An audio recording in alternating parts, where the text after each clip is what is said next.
Kimberly Coats, Chief Executive of Team Africa Rising. Welcome to the Cycling Legends podcast. Thanks for having me. Excited to talk to you. I've been wanting to talk to you guys for absolutely ages now, and I've been following your feeds on Twitter or X, and where you Twitter. guys are. Yeah, exactly. where you guys are you say the independent voice of cycling in Africa, but you're a lot more than just a Twitter feed. Tell us a bit about Team Africa Rising and what you guys do. Well, Team Africa Rising actually started in the country of Rwanda. Jonathan Boyer, who was the first American to ever race the Tour de France, he was in Rwanda with some friends back in 2006 to do a bike race. And they came across this incredible young talent named Adrian Niyonshuti. And Jack went back in 2007, and he was only supposed to be there 3 months. And they were just going to test some of the riders and see if it was worthwhile. Like, did they have talent? And Jack went back for 3 months and ended up staying 10 years. And Adrian Niyonshuti, his story is well known. First Rwandan to qualify in cycling for an Olympic event in 2012, first Rwandan to ever get a pro contract. He started with Douglas Ryder on MTN. We owe so much to Douglas Ryder in the beginning, and he gave Adrian and another rider, Nathan Bukasini, a shot back in 2008. And the rest is history. Adrian became the first Black African to ever finish an XCO race. And when I say finish, I mean he actually finished on the lap. He wasn't lapped. He finished with a time.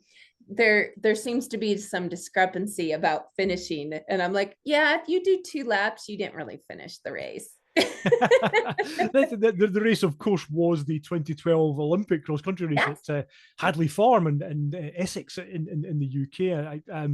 I think loads of us were watching that. Loads of us who had, were just learning about African cycling and watching it. And there was a huge amount of love that day just for. Wasn't it amazing? Watching Adrian get round, it was incredible. Oh my gosh, I think the crowd, there were bigger and louder cheers when they saw Adrian come through that tunnel, knowing that he hadn't been pulled, that he was still on the lead lap, and he was going to finish and he was going to make history. I think the crowd just went crazy that day. And even Nino Schurter said, because Adrian had trained with Nino and Thomas Frischnick, who's on our board, and they said that was bigger than anything Nino or Thomas had done, was seeing Adrian make it to the finish. And actually, I think he finished ahead of one other rider. So Adrian went on. He continued to race. He spent his whole career with Douglas Ryder, and he retired in 2018 from Team Didata. So he was the only Rwandan to ever race at the World Tour level to this day. So we were in Rwanda until 2017. We built the Africa Rising Cycling Center in Musanze, up in the northern part of the country.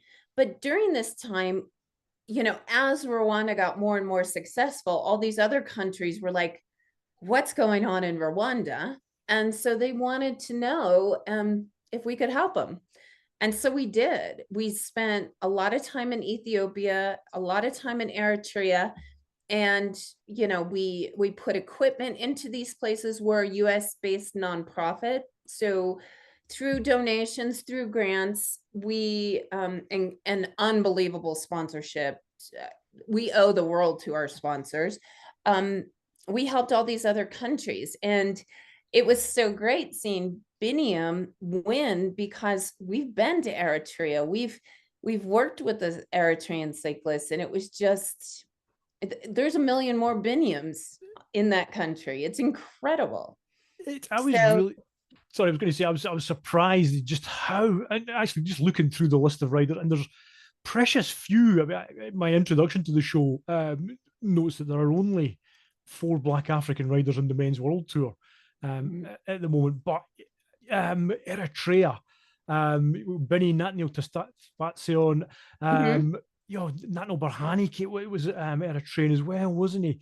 That area, what is it about that part of Africa that makes it is such a hotbed? And we saw the crowds watching Benny win his first stage, in Yeah. clubs and in halls and in Eritrea. And it was just the atmosphere was incredible.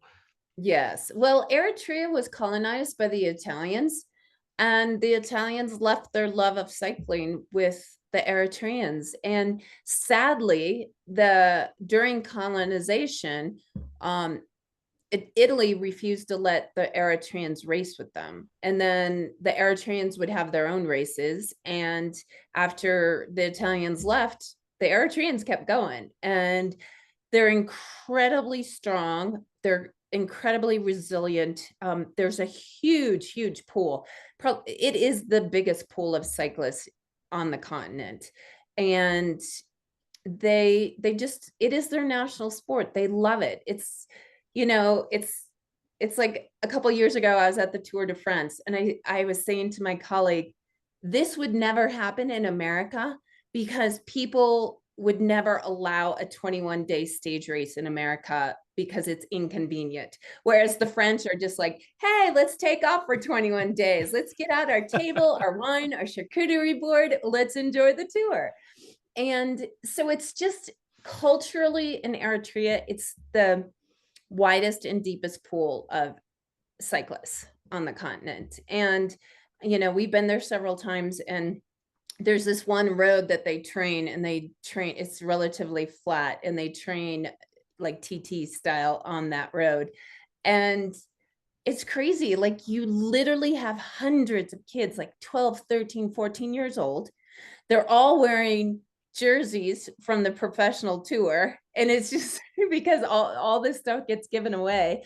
And they're just hustling out there on mountain bikes, just trying to be the next Biniam Girmay. And that's what makes this all so important. And his win not only was important to Eritrea, it's important to every Black African cyclist throughout the continent. I know I work primarily in Benin now, so West Africa, and my WhatsApp was blowing up, and all my kids in Benin are just like, Benny won, Benny won. And it's special because representation matters. And the kids that we work with, whether it's, Benin, Sierra Leone, Rwanda, they look at Biniam and they see themselves. They see a kid who overcame huge obstacles just succeed. And so if he can do it, they can do it.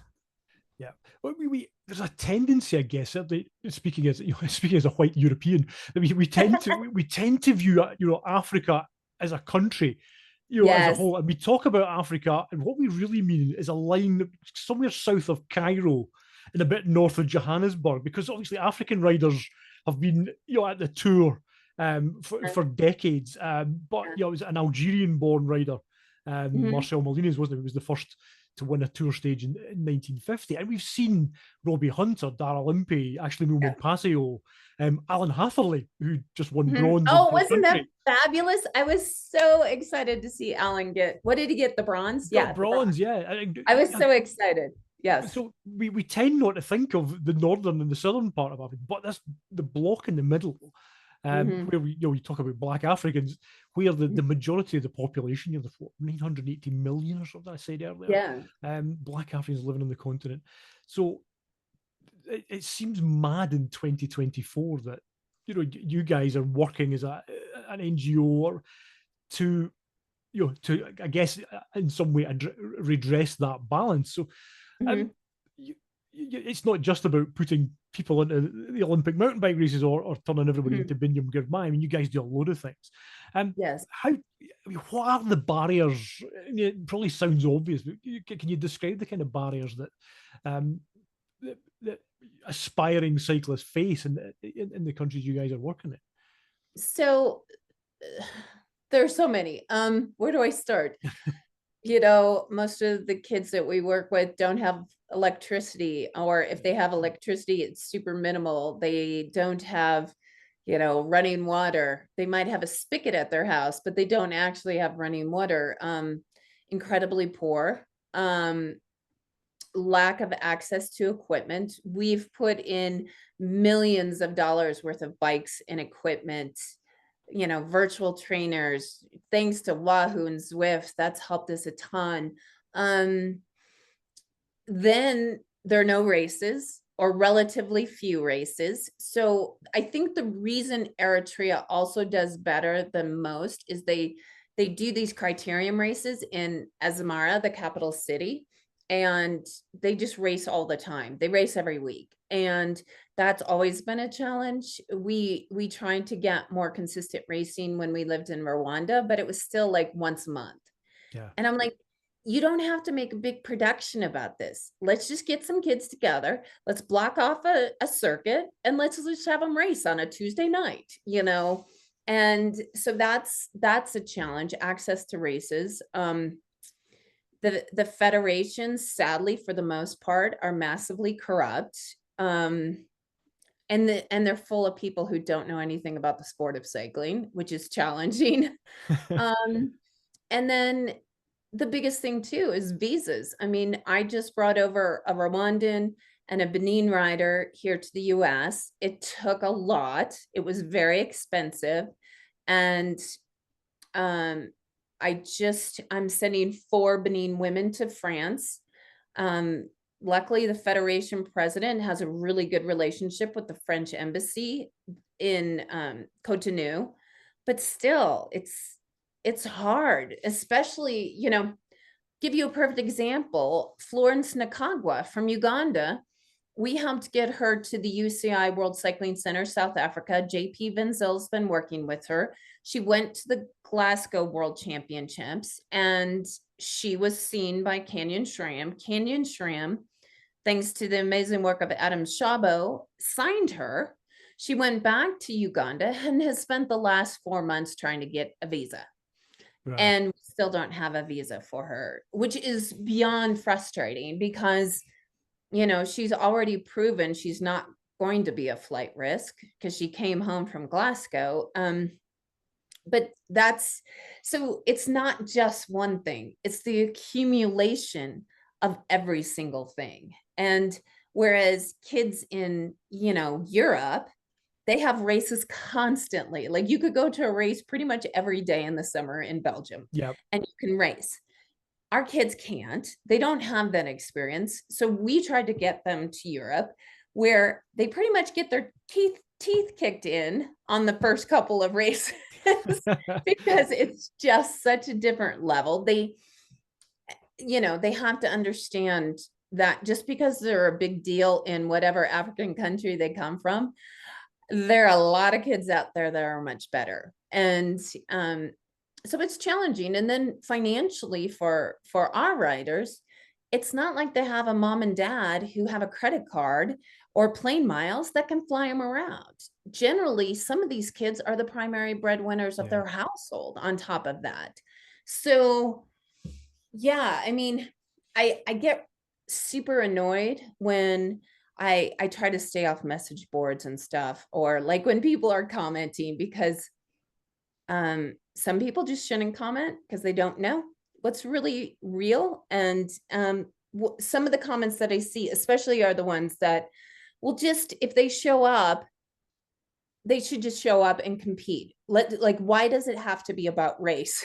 I'm like, it has to be about race because race also encompasses lack of access, lack of equipment, lack of support, lack of races, lack of visa opportunities. Like, that's the reality of it. So when a kid like Biniam Girmay or Merhawi Kudus or Adrian Niyonshuti shows up at that line, they've overcome exponentially more than any European or American rider. They just have. That's just where they come from. It seems to me that there's also there's a challenge there that in culturally and in communities in Africa, as you say, there are kids here who are the primary breadwinner, and yet they have to be removed from that environment to go and to have racing opportunities. I mean, are you guys working locally to try and create almost a cycling infrastructure where local officials can host races and they marshal them, manage them, and promote them? Yeah, great question. And that's exactly what we do. So when we lived in Rwanda, as riders aged out, because, when we started, we had a group of 5 original riders, but they were all a little on the old side with the exception of Adrian. And so as they started to age out and we got newer, younger riders in the mix, those older riders were our greatest advantage because they had the experience. They had traveled internationally. They understood racing and nutrition and everything it takes. So one of the original 5, one is a junior coach in Rwanda. Another one is the team soigneur. Another one is a mechanic, is the national team mechanic. So we tried to move them into positions to create that cycling infrastructure, because it's not just about a whole bunch of kids on bikes. Yeah. Who's going to fix these bikes? Who's going to coach these kids? Who's going to take care of all their other needs like yoga and massage and and then who's going to be like the person that helps them travel, because that is not easy. And so we've always done that. In fact, I have a kid who's 20 years old right now. He's here with me in the US and he's from Benin.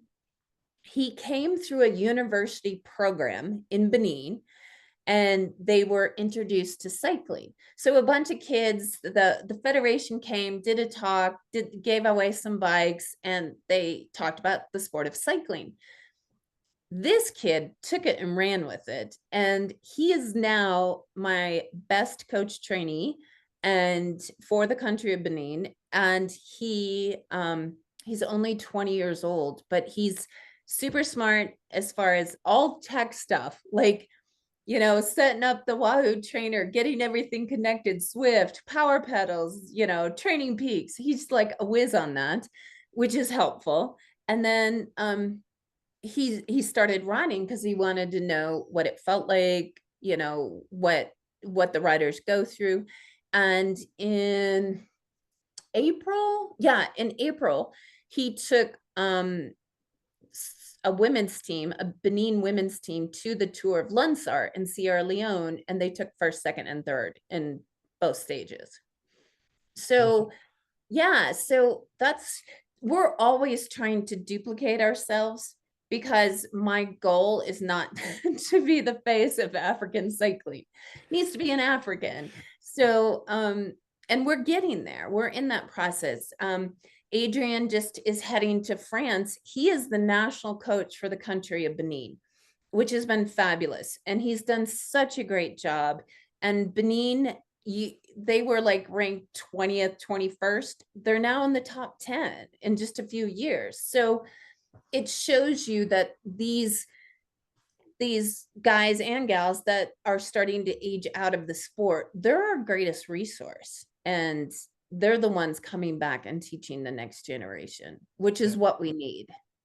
Yeah. So what then does almost a pathway, if you like, to success look like? Where how do you identify talent? And because in the UK, it's Olympic time. So what happened in the UK?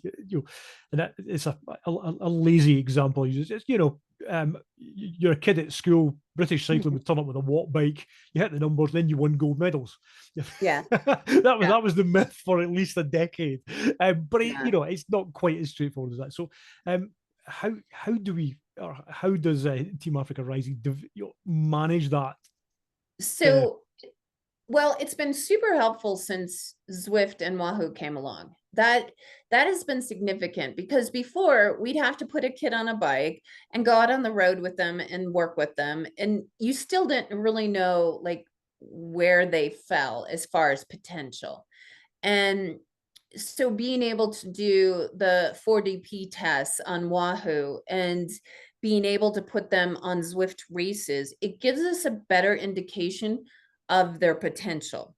If they show potential, then we generally try to get them to the UCI World Cycling Center in South Africa. We try to get them to JP Van Zyl, because that's kind of like the next step for them. Right. And then after that, if they do really well there, then they go to the UCI World Cycling Center, Switzerland, which is the trajectory that Biniam took as well. Yeah. And Marhawi Kudus did that, so the challenge with that, though, with the UCI is Africa's huge. There's 54 countries. And so you got 10, 12 kids at the World Cycling Center, South Africa, maybe 15. Like, that's not enough.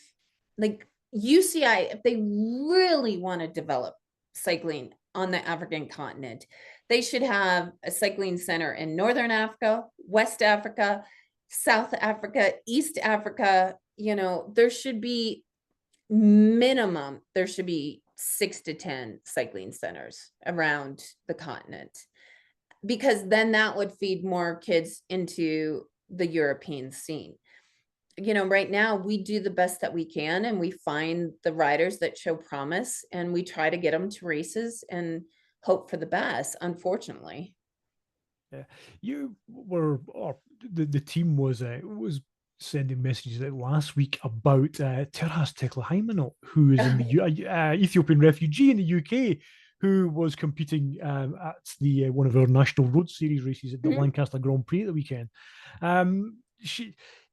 Are you able to work with refugees like that? Do you have support in different countries for when they make it to Europe? I guess that is not the traditional route to Europe as being a refugee, but we don't recommend that be your pathway.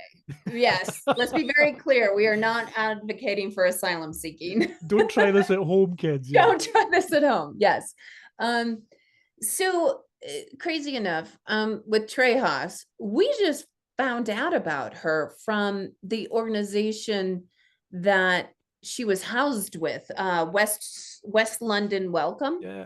And there's a woman who runs it, Joanne, who is a crazy enough American. And she's like, I got this girl here. She says she's a really good cyclist. She says she's the national champ of Ethiopia. And she had reached out to like some mutual friends. And so Jeremy, who does a lot of our social media, all that great media that you see is thanks to Jeremy Ford, he sends me a message and he's like, do you know anything about Terhas Teklehaimanot? And I'm like, oh my God, she's the Ethiopian champion. And he's like, oh my God, so it's legit. And I'm like, yeah, she's legit. So Jeremy does what Jeremy does best, which is springs into action and rallies sponsors, make sure that we got her a bike. The UCI gave her a bike because she had spent some time there. And we just started putting her in races. And this whole community of Londoners have just adopted her, and they take her to races. They make sure she's on the right trains. We did a West London Welcome did a like a GoFundMe type of campaign, and which has been really good, because she, as a refugee, she can't like make money. She can't work yet. Which always gets me. Same thing in America. I'm like, how are you supposed to live? So she got a small stipend. It wasn't enough. She couldn't eat properly. She couldn't, have all the accoutrement for training. So we started this GoFundMe campaign, and she now has enough money whereby, to protect her and her asylum claim, they just give her like gift cards from the fund to buy train tickets, to buy food, to, have money for registrations, etc. So, but everybody's just adopted her, and she's already gone up in a category. And she's just continued. She won a race. She got third in another race. And she's like living her best life now. And racing in London. we were hoping that she could get her asylum claim heard before the World Championships. So maybe we could get her to the World Championships, but that we're still waiting on that. So Yeah. yeah, so she's been a remarkable story. She's just been adopted by the cycling community of London, which is just beautiful. It just makes me so happy. And then another rider, Yero Tesfam, we've worked with Yero since Yero was 16 years old. She came to training camps in Rwanda when we held international women's training camps. We lost touch with her during the war. When the war broke out in Ethiopia, she was home in Tigray, incredibly dangerous. It took about a month or so before I heard from her, and she had made it to a UN camp, had sent me a message. She was on her way to Addis. Once we got her to Addis, we got her a visa. She got out. She went to France with our partner, Stephen Leger, and she was on a French club team. And then when she was going to the World Championships in Belgium that year, she left. And it took her about a year, 18 months to circle back around. And then she popped up again, and she's still racing. And now she races with this great French team, and she's on the refugee team at the Olympics. And I mean, just that, if you just want to compare your life in Belgium, France, Germany, America to, I got a girl who left a war zone and made her way all the way through and is still in cycling. You know, that takes so much out of you, so much effort. And the fact that she's still going is a testament to her resilience. It certainly puts the stories that we've kind of been brought up in as cycling fans about plucky club cycling, particularly from Britain, for example, who with £100 in his pocket and his bike on his shoulder, he went to Belgium and battled against adversary adversary, that is the right word. That is nothing. You lived in a B&B, or you lived in a floor somewhere. So what? Suddenly these romantic stories are not quite so romantic. That's exactly like these Ethiopian women are like, hold my beer. It takes so much. I mean, they have nothing. And, some of these kids haven't seen their families in years, and it will take years. I know I have several Rwandan cyclists who claimed asylum in the US over the years. And, I have one who hasn't seen his kid in 5 years, and he can't leave the US. He's still waiting for his asylum, to be finalized. Yeah. And generally, like in the US, it takes 10 years. So, everybody's quick to judge until they actually understand what goes on and how challenging it is. It's just difficult, and these kids stick with it. And most of them will never make it to the top ranks, but the ones that do, the Biniam Girmays of the world, it gives us all hope, and that's why we keep going. Yeah. In terms of, I guess that there's a whole, a generation of cyclists who are not Biniam Girmay. There's a challenge there. How do you keep them in the sport of cycling? I guess that comes back to infrastructure and administration and organisation on the continent of Africa itself to have racing programs that the riders can compete. You don't have to abandon or leave your family and go and race in Europe. You can still have a career as a cyclist. Are you guys engaged locally in projects like that? Definitely. I mean, we work really closely with the Federation president of Benin. He's a fantastic guy. He is the president because he's just passionate about the sport. It's not a government appointment. It's not so that he can get free trips to Europe. He loves the sport. He spends his own money on the sport. He's incredibly successful in his own right. And that's what we're doing every time. I mean, Adrian spends half the year there. I probably spend 3 to 4 months there. But everything is about building the whole infrastructure.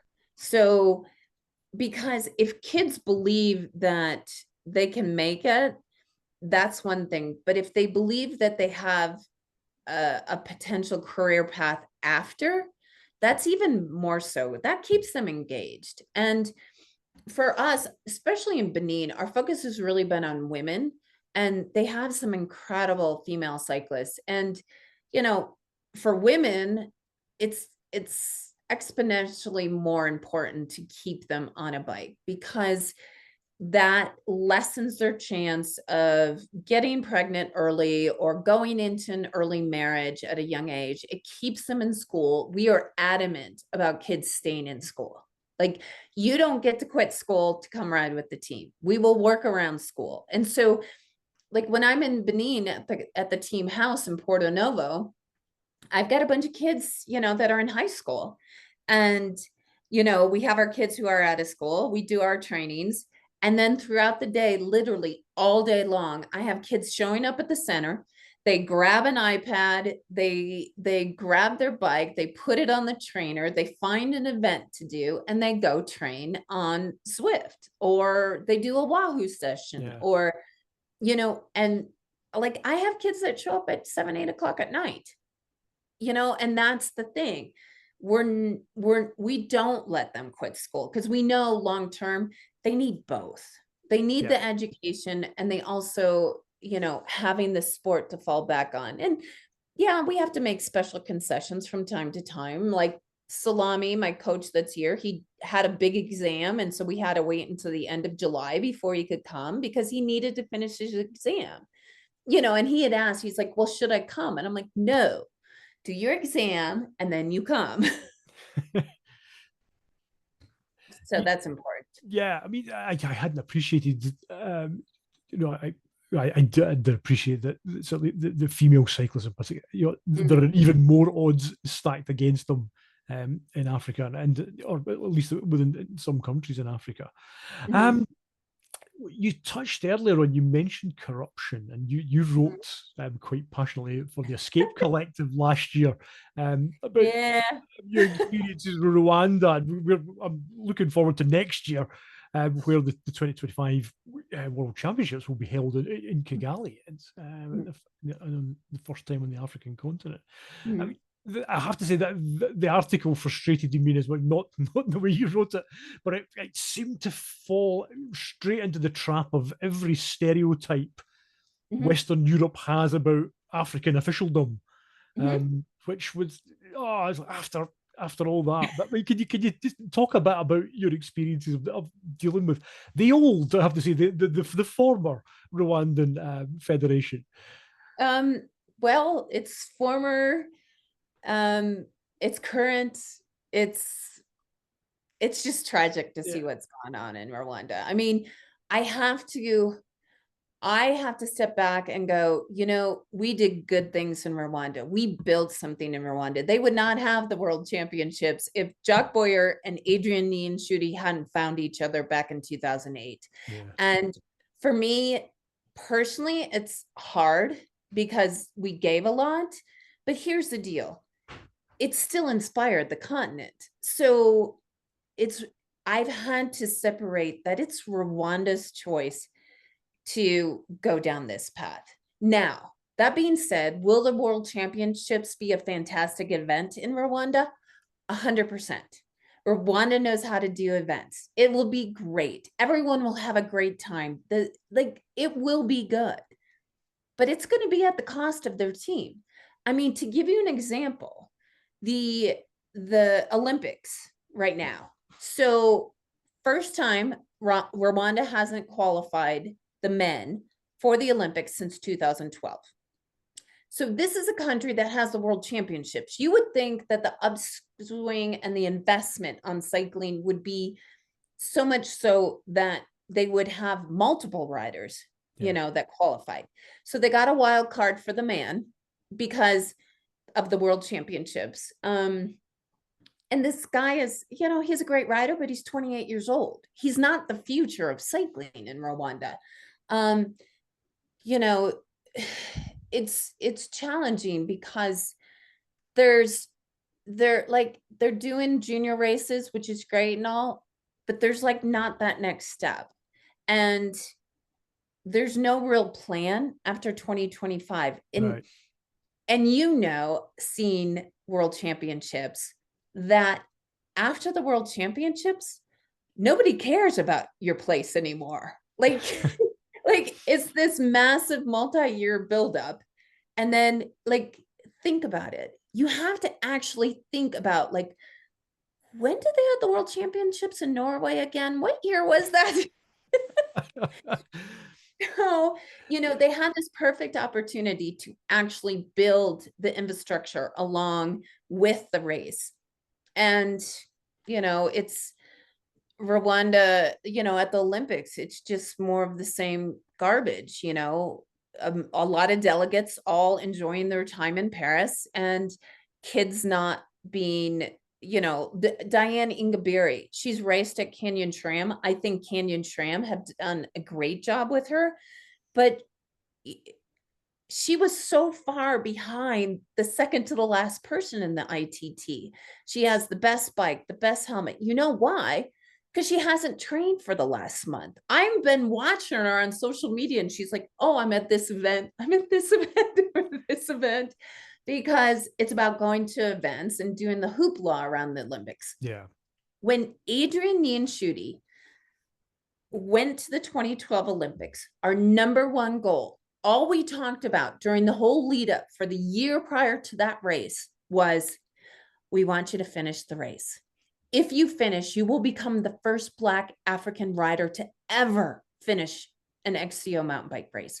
This is historic. And we believe you can finish. So Douglas Ryder invested a lot of money to put him in World Cup races to hopefully move him up the rankings. We didn't move up the rankings very much. But then we took charge of his Olympic event and there was no other cyclist there. They wanted him to go to London right from the get-go, like spend 6 weeks in London at the Olympic Village. I'm like, there's nowhere to train in London. What are you going to do? Train a mountain biker in London? I'm like, absolutely no. So we sent him to Thomas Frischnick. I mean, why wouldn't we? Yeah, indeed. There are worse people to send them to. Exactly. He's got the best team in the world with the world champion. And he spent 2 weeks in Italy. He spent a couple weeks in Switzerland. He trained with Nino Schurter up until the time that he went to the Olympics. Then instead of making him stay at the Olympic Village, we paid for a hotel at the venue out at Hadley Farm. And every single day, that young man rode that course like for hours every single day. He knew where every rock on that course was. He knew where he could gain time. He knew where he'd lose time. He knew that, every which way. That's what made the difference. So, when you are like saying that you're a Rwandan Olympic mountain biker, well, we're just going to have a ride with the road team on a training. I'm like, no, that's not how we produce world-class cyclists, but that's the thing. Rwanda they don't have a coach that has actually done it. The fact that Adrian, the most successful Rwandan cyclist in the history of the sport in the country, is the coach for Benin versus Rwanda, and then you hire some French guy, like it's crazy. And there's so much like wrapped up in, like, to your point about corruption. Most of the people are government appointees, or they're elected, but elections are rigged, and they're not in it because they love the sport. Like, I literally have given shoes off my feet to a cyclist, because that's, if it makes them go further, they can have my shoes. Yeah. But not for them. Their concern is getting to the hotel as quickly as possible so they can get to their cocktail party. Whereas I'm like, do the riders have their hotel? Do they have the food they need? Do they have this? Do they have that? That's the difference. And honestly, Rwanda has no interest in it. Zero. yeah, it's, I mean, having had, I've been in Scotland, living in Scotland as I've done all my life, but last year Glasgow, the World Champion, the Super Worlds, everything. Yeah, It wasn't that was just in Glasgow. amazing. You know, it was in Edinburgh, it was near me, it was in the Scottish borders, it was everywhere. And but there was a whole talk. Everything was about, you know, as much about the race as it was about legacy and what goes Yes, next. And you know, legacy from these events can be a bit hit or miss sometimes. But I yes, get the impression, just reading the stuff I've read about the 2025 Worlds, mm, is it's great that Galazzo and the ASO are going to be helping the federation, are going to be running yeah, the events themselves. yeah, You know, there's a big question mark about what happens next. And you know, you're not filling me with hope, um, from what you're saying about where that, you know, because there's investment in the country, and you know, which is yeah, brilliant for the nation as a whole. But yeah, cycling, maybe not so much. yeah. I mean, it's interesting because they announced, when did they announce Rwanda? Like 2019 or something, or 2020, they announced that Rwanda had the world Yeah, championships. Like the UCI has done some training camps in Rwanda, like 30 days. There was a fully equipped training center in Rwanda. Like it was turnkey. They could have made that a satellite center. I don't know why they didn't. I have my suspicions why, but you know, it's the challenge is all of this infrastructure should have been built, and there should have been this pipeline of kids, you know. And my biggest fear in Rwanda is seeing, like, I know some African nations will do really well, but then it would be tragic to see Rwanda not finish yeah. the event. Like, and I'm sorry, ITT doesn't count. Like, yes, you can finish the ITT. But to finish a road race, and just the amount of work that has been done. And don't get me wrong, I'm not trying to just, you know, dog on Rwanda. It's Uganda. It's all these countries. They all have challenges. And, you know, for me, I've been to the Olympics with Adrian. It was amazing. But to give you an idea, like we spent between Douglas Ryder and Team Africa Rising, we probably spent $30,000 to get Adrian one race, to Yeah, make him make history. It cost us that much money. I would I would do it again in a heartbeat. It was everything. However, the amount of other stuff that I saw was just heartbreaking. You know, the fact that I had to buy my own ticket to the event. Like I didn't even get a ticket to the event. And like I had to fight for a car. And you know, we came into London one day because Clive Owen did this amazing interview with Adrian at this event, with the I can't think of the name. It was a Holocaust organization, Holocaust genocide organization, and it was just amazing. And we got done with it, and Adrian's like, I want to go back because I want to go to bed because I got to train tomorrow. yeah. And the federation's like, we need you to go shopping with us. I'm like, no, we're not going shopping. We're going home. Like we got a race to prepare for. So, you know, I see these Olympic committee members. Like there's one from Sierra Leone, there's one from, you know, there's the Rwandans, the Ugandans, like everybody's enjoying their time at the Olympics. And I'm like, it's such an incredible amount of money to spend. And it becomes more about them than the athletes. And Yeah. that's what breaks my heart. You could tell, like, I will give up my last dollar to help a cyclist succeed. You know, that's just the way it is. And that's the difference. Like, it's not about me, it's about them.